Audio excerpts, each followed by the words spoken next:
My name is Allie, and welcome to Funny Fat Friend, a podcast about this bodacious biracial babe trying to find herself in film. Here's an update. We have been protesting here in Louisville for 395 days for justice for Breonna Taylor. As usual, you can find the link to the wish list of supplies that we are in need of here for protesters. If you can give, please do to the Louisville Bail Fund. Charges are being pursued, and we need every piece of support we can get. I also stand with Asian and Pacific Islander communities. Find a link to resources to support them with me in the description, and I stand with Palestine. Find a link to donate to medical aid on the ground there as well in the description. All right. You knew it. I knew it. We all knew this was coming, right? When I announced that I was going to do 80s summer. In today's episode, I will be taking on the 1988 film that is an absolute pillar of comedy films. The Black as Hell, and We Love to See It, Coming to America. The film had a budget of only $36 million, and it made $350 million. It is the highest earning film for Paramount of 1988. We love to see it. It stars the incomparable Eddie Murphy and Arsenio Hall. Okay, there's so much to talk about, so let's just start talking about the film in general. Okay, let's go. The film opens with an absolutely bonkers, beautiful sequence of aerial shots of what we are to believe is Africa, ending at a fairy tale looking castle in the hella rich nation of Zamunda. We meet royal servant Ojai as he walks through the castle and enters Prince Akeem's room. Oh my god. There Ojai conducts a small orchestra to play as Akeem's alarm clock. Okay, I gotta already say, Ojai is my favorite character in the entire film, and we only see him like 4 times. But he's my favorite, without a doubt. Oh, so good. But yeah, so Akeem is the prince, and he's played by none other than Eddie Murphy, who, did the whole film. He apparently intentionally meant to direct it himself, but got John Landis to do it instead. He says it was as a favor to John Landis because he had some not great movies come out recently at that point, and people had died while he was shooting Twilight Zone, and he was even charged with involuntary manslaughter, I'm pretty sure. And it was a whole thing. It's very drama. It's super duper drama. If you're interested in drama, look up that whole thing. It blew my mind that any of that stuff happened.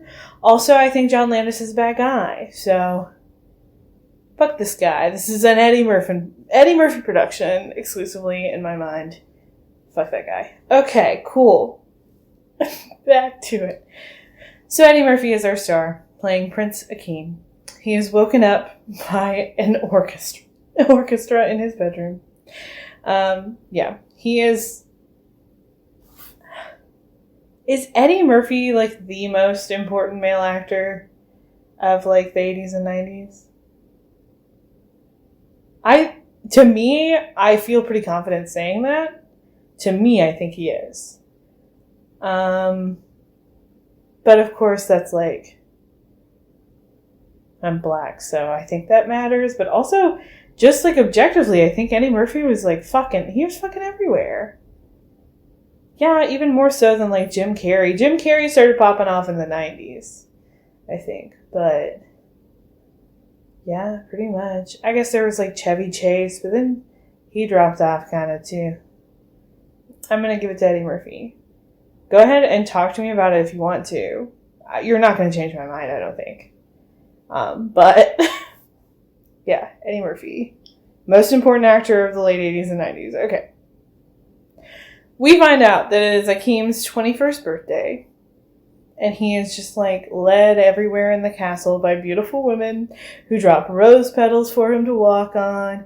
And of course, we can't forget that there is a royal penis cleaner. So, Spencer's Gifts must have, like, bankrolled their entire existence on that phrase for at least, like, 5 years after this film came out. Official penis cleaner, royal penis cleaner, the variations. Oh my god. I bet I haven't been in a Spencer's Gift in a minute. No, we went to get my friend, like, a birthday bitch button to wear a few months ago, but I bet there's still a royal penis cleaner t-shirt, sash, something in Spencer's Gift, just on constant stock, thanks to this film. So, not a great service to humanity, I guess, but, like, it's a service that needs to be maintained. That's really dumb. Okay, cool. So, Prince Akeem lives a wildly pampered life. Everything is done for him, down to somebody rubbing his neck to help him gargle his mouthwash in the morning. So, also, let's take a second to talk about the absolute drip going on in this film. Like, jeez Louise. How were they able to stand anywhere? Everyone must have been sliding around from that absolute drip. The costumes are fucking bonkers cool in this thing. Everyone's, I wonder if it won. Did it get nominated for an Oscar for costuming? It should have. I also probably should have looked through that. It did.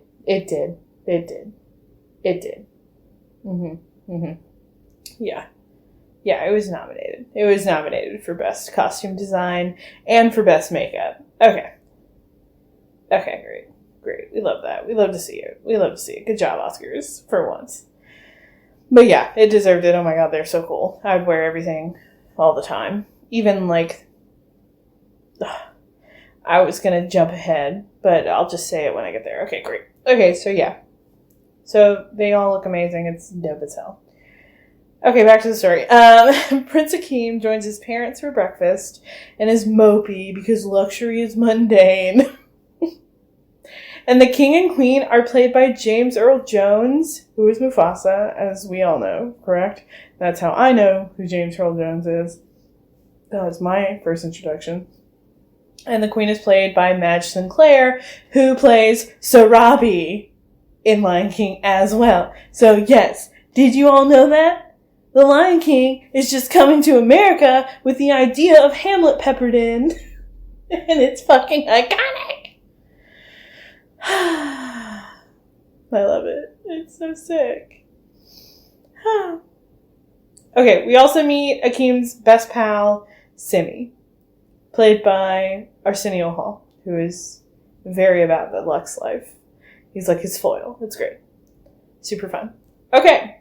The kingdom throws a massive party for Akeem's birthday, where the king and queen introduce Amani Isa, his arranged bride-to-be.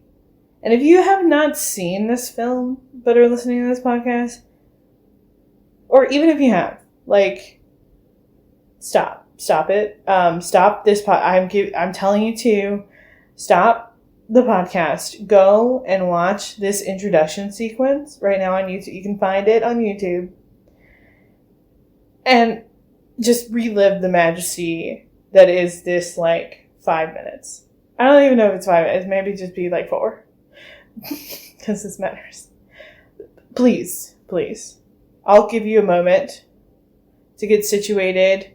I'm going to give you a moment to pause and go find it and watch it. Okay, great. Okay, cool.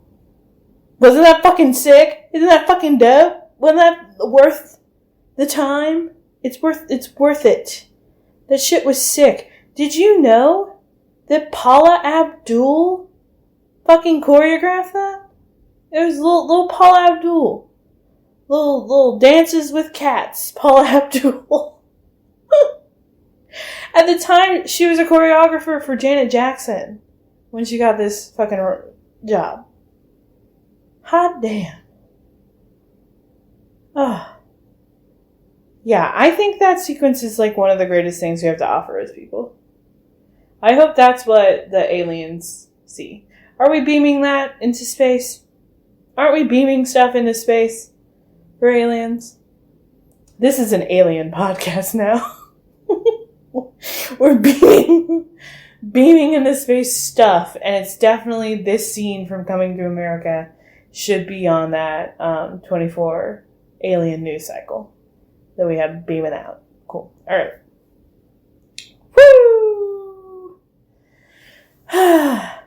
Okay, there is one part of that scene that is shitty, and it's when they tell him that, like, he's going to be introduced to his princess, and there's a bunch of people, and this woman comes through the crowd, and she's a larger woman, and the prince is scared that she's his bride. So, you know, that fat phobia is ass, but, like, it's no surprise. It's the 80s. And, it's still happening now, so, like, that's annoying. But hey, I wouldn't have a podcast if that shit wasn't going down. Oh, what a bummer. What a bummer. What a life of flux and intrigue and inner turmoil I live, you know? Thank you for suffering through my art with me. Great, cool, next. So, Akeem is introduced to his bride.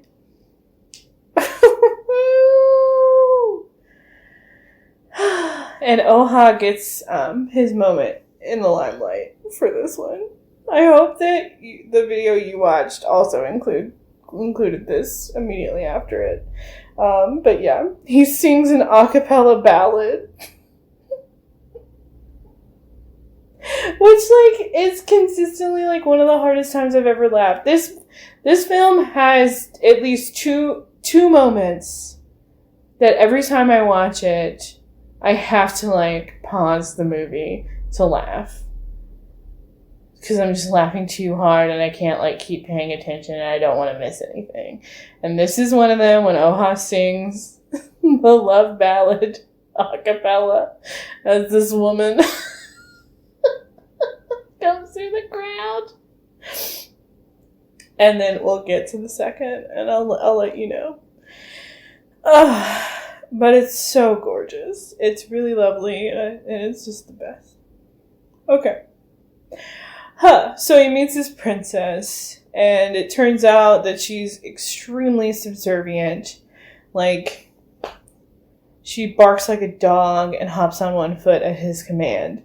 And Hakeem tells his parents that he doesn't want to marry a subservient woman, that he wants to strike out on his own and, like, find a strong-willed, independent, dope woman to marry. And he's going to take Simi with him. Which he did not know he was going with him, and was like, what's going on? And yeah. And so his parents are like, where are you going to go to find your queen? And he goes, well, we're going to go to Queens, New York. Because surely that's the place. Which is comedy, because Queens, anymore it's not that bad, right? Gentrification Station is always chugging along, but at the time, Queens was not comparable to Zamunda anyway. Okay, cool. So they do it. They go to fucking New York. Upon their arrival, the two enter a barber shop while looking for a place to stay. And this is when we find out that Eddie Murphy and Arsenio Hall decided to do the absolute fucking most and play 4 characters each in this film. So in this scene alone, Eddie Murphy is playing 3 characters as he's one of the barbers, he's playing a white Jewish patron, and then Akeem. And then Arsenio Hall is playing one of the barbers, and then Arsenio Hall as himself. Or not as himself, as Simi, the best friend. Cool? Great. Also, there's a child, fucking Cuba Gooding Jr. getting his hair cut. Just casual little Cuba Gooding Jr.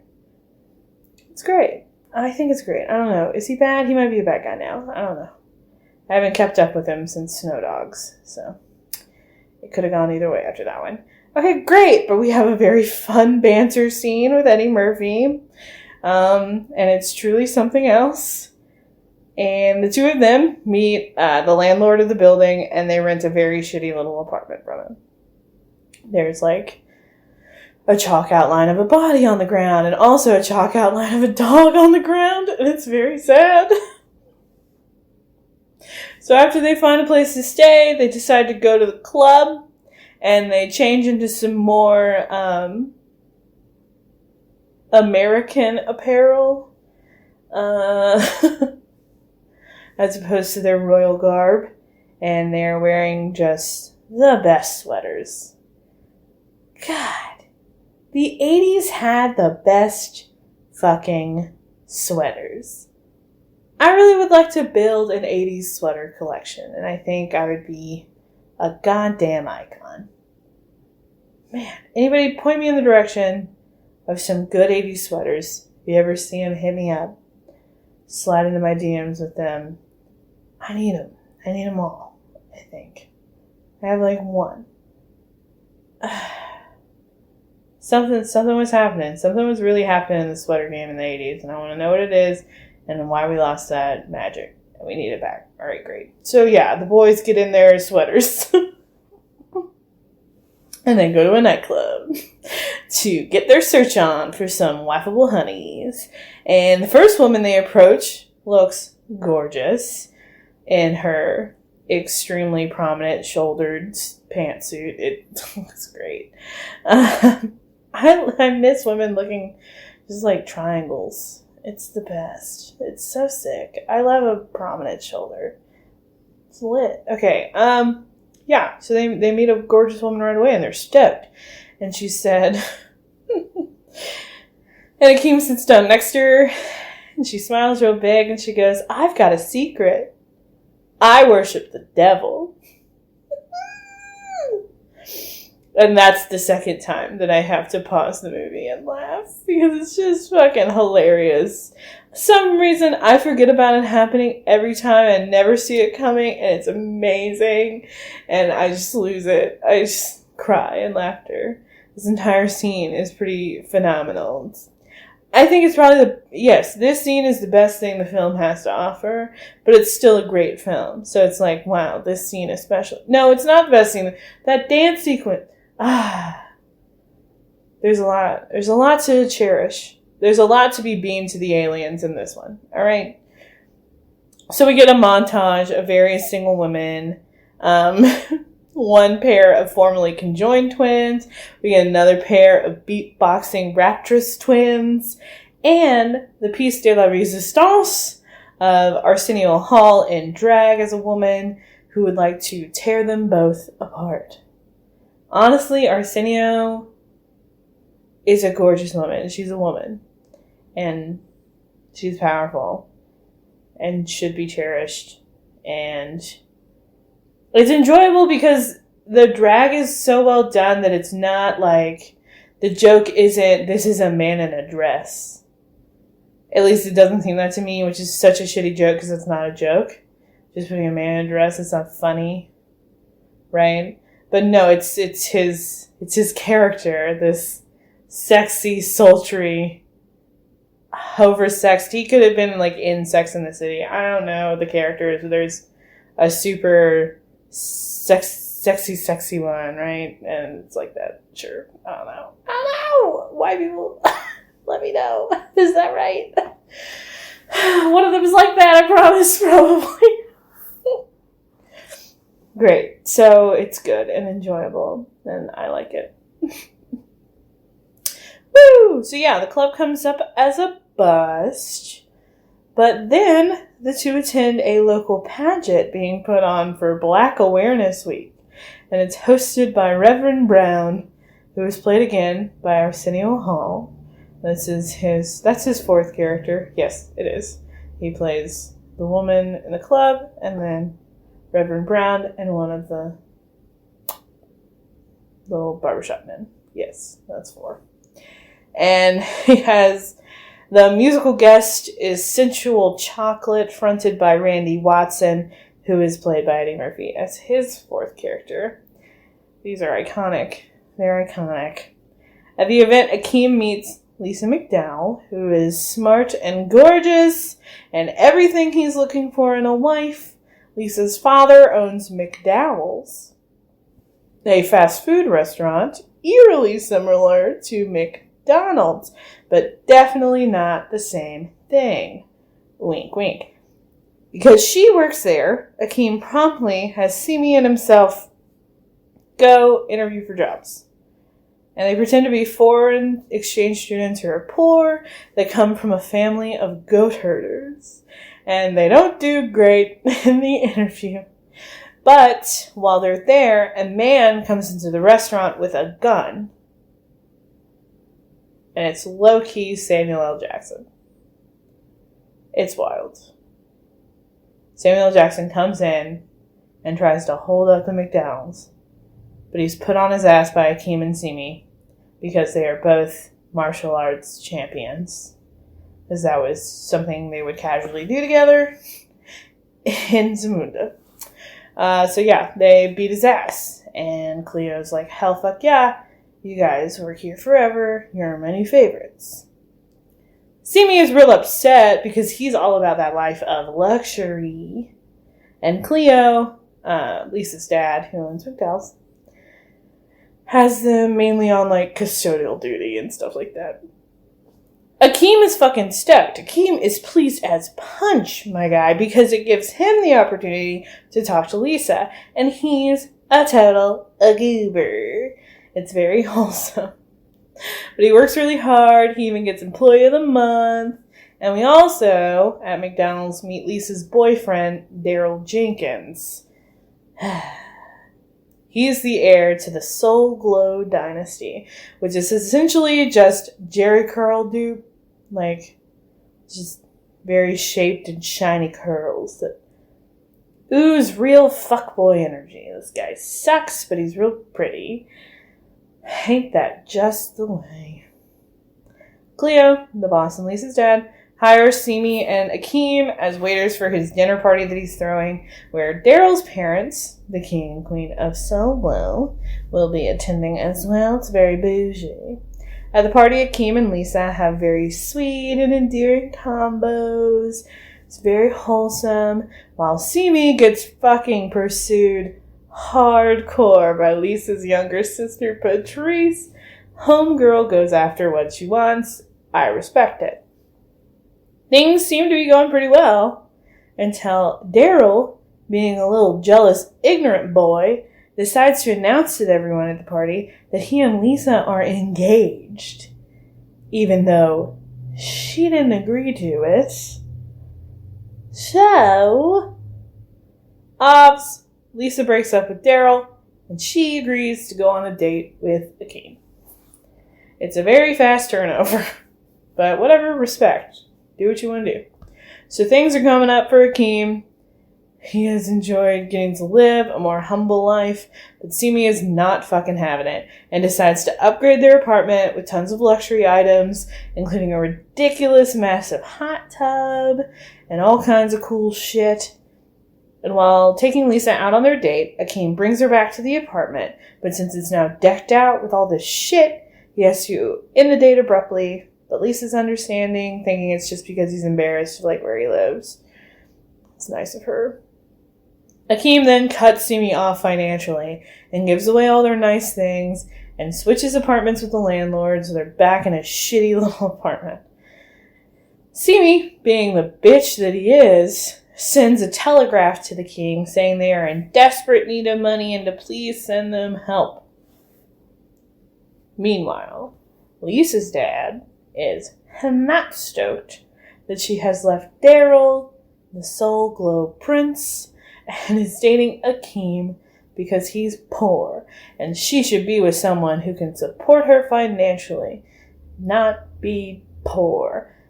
But even though, like, Lisa helps run shit at McDonald's and is, like, a smart woman and can make her own money in her own life or whatever, who are we? Meanwhile, thanks to Simi's telegraph, we see that the king has arrived in New York City at their apartment building. And of course, he immediately meets all the barbershop boys as well. And they have some very good banter for that. And then he goes up to the apartment where he does not find the boys, but instead finds the landlord, because the landlord is now living in their super decked out apartment. The king sees the Employee of the Month plaque that Akeem was given on the wall, and they head for McDowell's after retrieving Simi, who screams like a little punk bitch when he sees the king. And it's cold.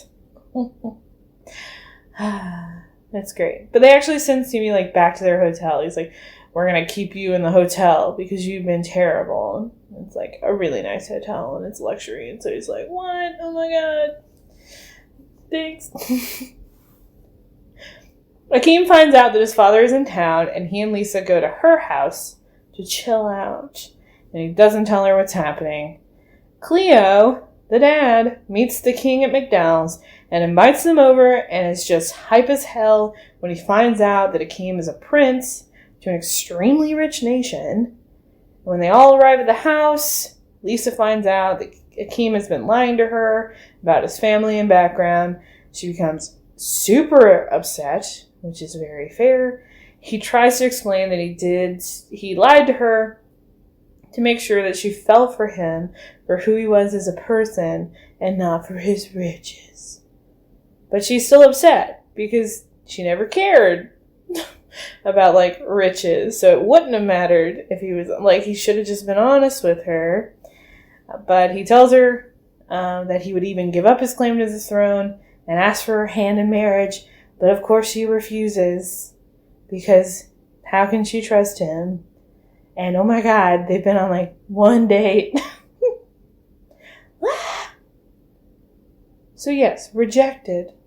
Akeem goes back to Zamunda and agrees to marry his wife, his arranged marriage, to go through with it.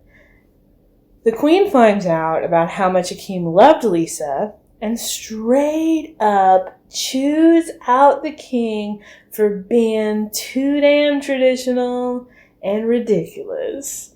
And they need to, and like, it's like, we need to support Akeem and his happiness over everything else. It's like, let's come through.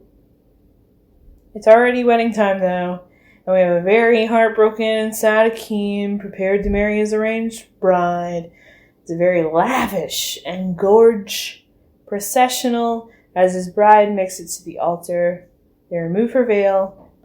And holy shit, y'all, it's not the barking hot lady. It's Lisa! And they get married. Which is absolutely fucking bonkers. But whatever. Go off, sis. I mean, like, the palace is dope, and all the shit does seem lit. And Akeem, again, offers to give up his title if it's all too much for her, but she refuses. Because shit is ballin'. And they live happily ever after, and that's the end. There you go. That is Coming from America. It has a score of 72% on Rotten Tomatoes, 3.5 out of 5 stars on Letterboxd. So it's pretty popular. I thought, honestly, it would have a higher Rotten Tomatoes score than 72, but, you know, shit's different. Who am I? Just me, a little girl with a podcast. Yeah. A few, like, fun facts I actually found out about the film when I was doing the research for this podcast was that the restaurant they used as the McDowell's was actually a Wendy's. So we love that. It doesn't exist anymore, unfortunately. They, like, tore it down and made it into, like, luxury apartments because, of course, they did. But, like, for a while, they still would, like, advertise that that's where the McDowell's was. And people still do, like, pop-ups of, like, McDowell's at restaurants and stuff like that. It's super fun. Oh, yeah, and this was the first time that Eddie Murphy played multiple characters in one film. So, like, wowza. Because it's, like, very much his thing now. Well, I guess he has not done it in quite some time. He did it in Norbit, and that was just the end, you know. That was... We couldn't do it anymore. Norbit was the film that really broke the camel's back on that one. Oh God. It's one of those that I'm like, I want more people to see it because I watched it and it scarred me, and I would like to have a community of people to discuss it. But I also don't want you to watch it because, again, it scarred me. It's so bad.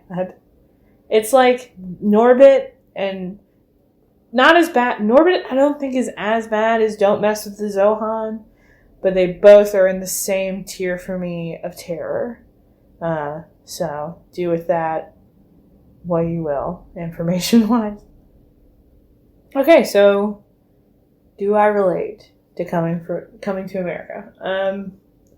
No.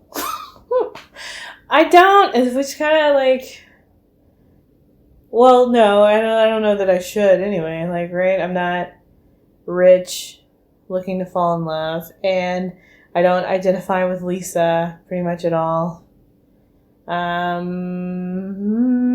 Anybody? Maybe Oha. I identify with Oha. Oh my God, I want to hire me for your wedding. Please. I will sing a cappella love ballad as you enter the room. Oh, hell fuck yeah. I'll do that for you any day of the week. Call me up. Huh. Yeah, no, there's nobody. Maybe Cuba Gooding Jr. I identify with Cuba Gooding Jr. sitting in the hair salon while everyone is yelling around you. That's usually what it's like when I get my hair cut, so I relate to that. So that's really fun. But this is awesome. Like, this film was like changed the game in a very like nuanced and subtle way of just like a proof of like, yeah, black cinema still being something worthwhile and super profitable, which is unfortunate that it has to be like proven financially for that shit to happen, for like change to happen. But this was a big breakout mainstream film that was an entirely cast of color. So that is sick. And hell yeah.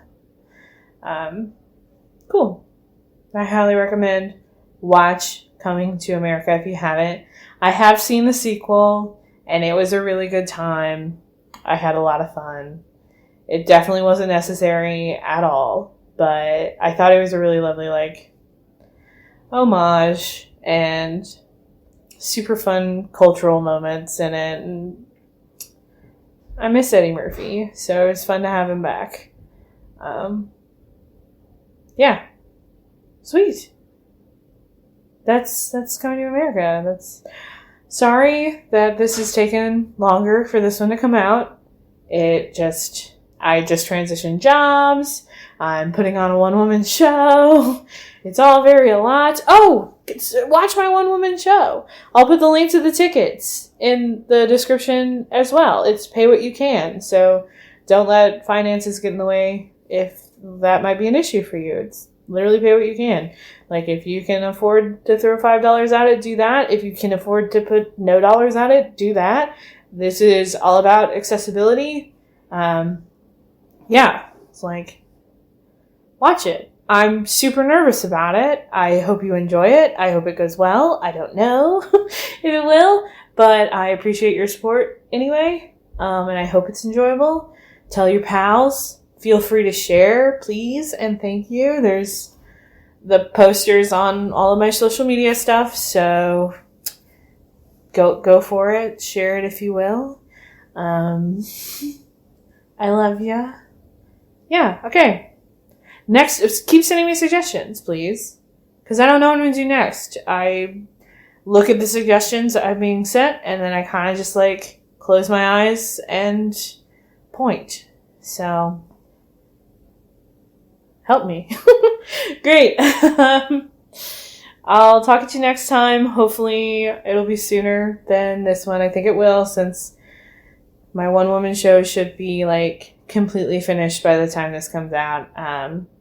and you just have to watch it. It's the 2nd, 3rd, and 4th weekend in July. Watch it, please. Thanks. Yeah. I won't say when the next one's going to come out because I don't know. But it'll probably be different days. I'm trying to see what works best with my schedule. So it might be Wednesdays the program comes out. I don't know. Maybe it'll be Tuesdays. It's probably just going to change a lot. And I appreciate y'all still sticking around. Okay. I'm done rambling now. I have, of course, been your friendly neighborhood fat friend, Allie. And I'd saturate myself in So Glow for you any day. Alright. Talking to you next time. Bye.